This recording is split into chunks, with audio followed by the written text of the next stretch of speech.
ও দোস্ত, ও বন্ধু, আজকে আমরা মানুষের সাথে ঝগড়াঝাটি হলে আমরা খারাপ আচরণ করি না? খারাপ আচরণ করব না। মানুষকে আমরা ভালোবাসবো কার জন্য? আপনার যত বড় শত্রু হোক, আল্লাহ নবী বললে উম্মত তুমি সালাম দাও। একদিন, 2 দিন, 3 দিন সালাম দেওয়ার পরে আপনার ঘোর শত্রু আপনার বন্ধুতে পরিণত হবে। আপনার যত বড় শত্রু হোক, আপনি শুধু 1 দিন, 2 দিন, 3 দিন সালাম দেন, দেখবেন আপনার সবচেয়ে বড় শত্রু আপনার কাছের বন্ধু হয়ে যাবে। এটা টাকা দিয়া, পয়সা দিয়া, ক্ষমতা দিয়া পারবেন না, একমাত্র রাসূলের আখলাক, রাসূলের সুন্নাহ দিয়া পারবেন। ঠিক কিনা বলুন? এই কারণে মুসলমান, আজকের মাহফিল থেকে আমরা কি শিক্ষা নিব?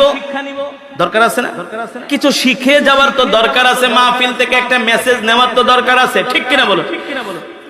আজকের মাহফিল থেকে আপনি শিক্ষা নেবেন, আপনার জীবন পরিবর্তন হয়ে যাবে। আজ থেকে কোনো রাগ করবেন না, শুধু মানুষকে ক্ষমা করবেন। ঠিক কিনা বলেন?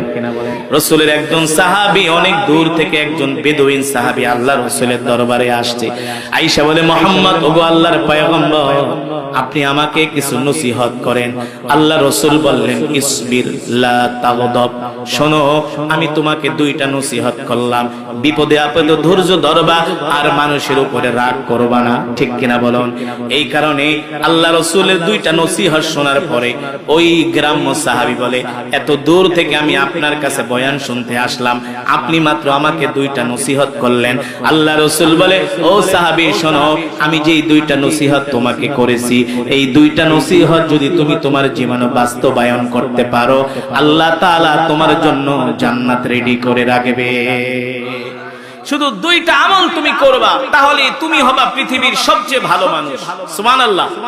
মানুষের কাছেও ভালো, আসমানের মালিক, জমিনের মালিকের কাছেও। বিপদে আপদে ধৈর্য ধরবা, আর রাগ করবা। আমাদেরকে মানুষ যতই কষ্ট দেখ, আমরা রাগ করব না। আমরা শুধু কি করব? আপনার প্রতিবেশী আপনাকে কষ্ট দেয়, প্রতিশোধ নিবেন না, ক্ষমা করে দিবেন। আপনার ভাই আপনাকে কষ্ট দেয়, প্রতিশোধ নিবেন না, কি করবেন? ক্ষমা করবেন। কার জন্য? আল্লাহ তাআলার জন্য ক্ষমা করে দিবেন। আপনার আত্মীয় স্বজন আপনাকে কষ্ট দেয়, প্রতিশোধ নিবেন না, ক্ষমা করবেন। কার জন্য? আল্লাহ তাআলার জন্য। পারবো তো ইনশাআল্লাহ? তাহলে আজকের মাহফিল থেকে আমরা এটাই প্রতিজ্ঞা করব, আজ থেকে আমরা কোনো প্রতিশোধ নিব না। না মনে মনে কইতাছেন, হুজুর আমনের ওয়াজ আপনি করেন, আমার কাম আমি করব না। আমরা কোনো প্রতিশোধ নিব না। আমরা কার জন্য ক্ষমা করব? আমরা যদি আল্লাহ তাআলার জন্য কোনো মুসলমানকে ক্ষমা করে দিই, আল্লাহ তাআলা বলে হাসরের ময়দানে আমিও তোমাকে ক্ষমা করে দিব। আপনি যদি এখন মানুষকে ক্ষমা করেন, আল্লাহ তাআলা হাসরের ময়দানও আপনাকে ক্ষমা করবে। আপনি যদি এখন মানুষের প্রতি কঠোর হন, আল্লাহ তাআলাও হাসরের ময়দানে আপনার প্রতি কঠোর হবে। কি হবে? কঠোর হবে। এই কারণে আজকের মাহফিল থেকে আমরা শিক্ষা গ্রহণ করব।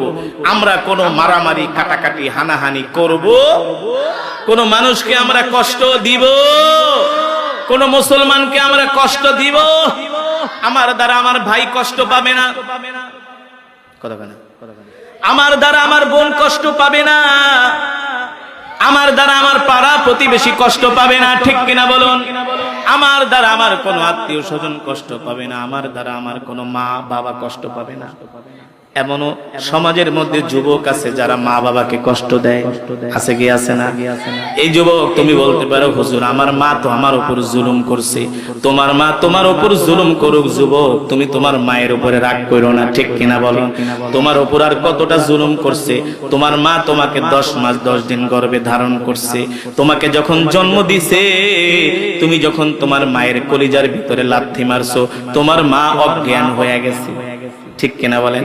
তোমার উপর যতই জুলুম করুক, ওই যে 1 লাথি মেরে মাকে বেহুশ করেছো, 100 কোটি জুলুমও যদি তোমার উপরে করে, তুমি যদি মাকে কষ্ট দাও, বাবাকে কষ্ট দাও, মা বাবার উপর রাগ করো, তাহলে তুমি ওই কষ্টের ঋণ কোনোদিন শোধ করতে পারবা না। এই কারণে মানুষের জীবন পরিবর্তন হওয়ার জন্য লম্বা ওয়াজ দরকার নাই। আজকের মাহফিল থেকে আমরা 2টা শিক্ষা গ্রহণ করব। 1 নম্বরে কোরআন অনুযায়ী চলবো, রাসূলের সুন্নাহ অনুযায়ী চলবো। আমরা মানুষকে কষ্ট আর 5 ওয়াক্ত সালাত 5 ওয়াক্ত নামাজ আমরা জামাতের সাথে আদায় করব রাজি আছেন ইনশাআল্লাহ 5 ওয়াক্ত নামাজ আমরা জামাতের সাথে আদায় করব। যারা নামাজ পড়ে না দেখবেন ওদের ব্যবহার হইল আবু জেহেলের ব্যবহার। আবু জেহেলের ব্যবহার এই দুনিয়াতে জাহান্নামী কারা ওদের চিহ্নিত করা যায়। যারা জান্নাতি হবে তাদের ব্যবহার হবে নরম, তাদের ব্যবহার হবে আবু বকরের ব্যবহার না। যারা জান্নাতি হবে তারা হবে দুর্বল জীর্ণ শীর্ণ। গালি দিলেও প্রতিবাদ করে না। আছে না কিছু মানুষ গালি দিলে আরো ক্ষমা চায়, ভাই আপনি আমার দ্বারা কষ্ট পাইছেন ক্ষমা করে দিন। সাইয়েদনা আবু বকরের ব্যবহার আর প্রতিশোধ নেওয়া রাগ করা এটা হলো আবু জেহিল্লার ব্যবহার। আবু জেহিল্লা হারামজাদা গেছে জাহান্নামে, সাইয়েদনা আবু বকর গেছে জান্নাতে। ঠিক কিনা বলুন? তাহলে কি আমরা আবু বকরের ব্যবহার গ্রহণ করব নাকি আবু জেহেলের? এই কথা বলে না। তার মানে সাইয়েদনা আবু বকর কোনদিন মানুষের মনে কষ্ট দেয় নাই, সাহাবীরা কষ্ট দেয় নাই, আমরাও কষ্ট দিব না। ঠিক কিনা বলুন? আমরা মানুষের সাথে উত্তম আচরণ করব, ভালো আচরণ করব, সুন্দর ব্যবহার করব, যাতে আমাদের মৃত্যুর খবর শুনলে মানুষ আমাদের জন্য চোখের পানি ফেলে দোয়া করে। এমন জীবন গঠন করবেন আপনার মৃত্যুর খবর শুনলে যাতে আপনার নামে একবার সূরাতুল ফাতিহা 3 বার সূরাতুল ইখলাস করে আপনার জন্য দোয়া করে। ঠিক না? এমন ভাবে আমাদের জীবনকে গঠন করতে হবে। রাজি আছেন ইনশাআল্লাহ? তাহলে আমরা কোন মুসলমানের মনে কষ্ট দিব না। কে কে রাজি আছেন হাত উঠান। মা বাবা ভাই বোন হাত সোজা করেন, সোজা করেন।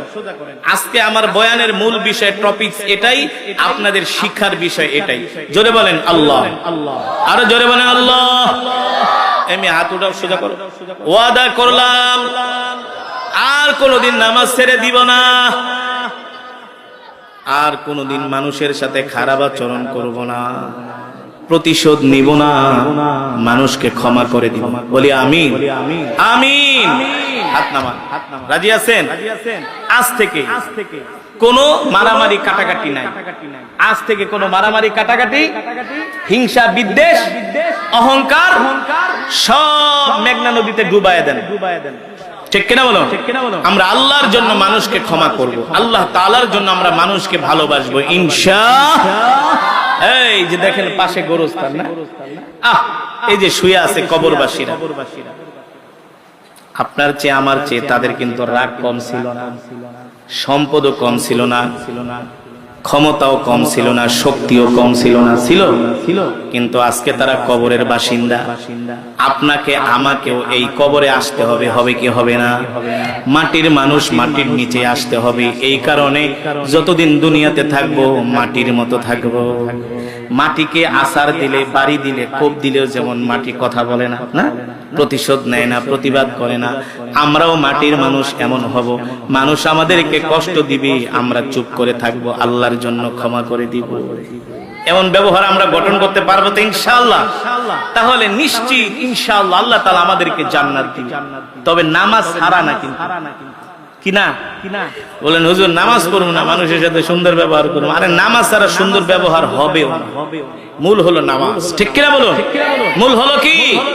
নামাজ, সালাত। তাকবীরুলের সাথে আজান দেওয়ার সাথে সাথে মসজিদে চলে যাব। প্রথম কাতারে আমরা নামাজের জন্য শরীক হব, প্রথম কাতারে আমরা নামাজের জন্য উপস্থিত হব। তাহলে আমরা আজকের বয়ান থেকে কি শিখলাম? জীবনে যতদিন বাঁচবো মানুষের সাথে সুন্দর আচরণ করব, পাড়া প্রতিবেশীকে কষ্ট দিব না, ভাই ভাইকে কষ্ট দিব না, আত্মীয় স্বজনকে কষ্ট দিব না, কোনো মানুষের মনে আমরা কষ্ট দিব না ইনশাআল্লাহ। আল্লাহ তাআলা আমাদের সকলকে তৌফিক দান করুন। এই মজমাকে আল্লাহ তাআলা কবুল করুন।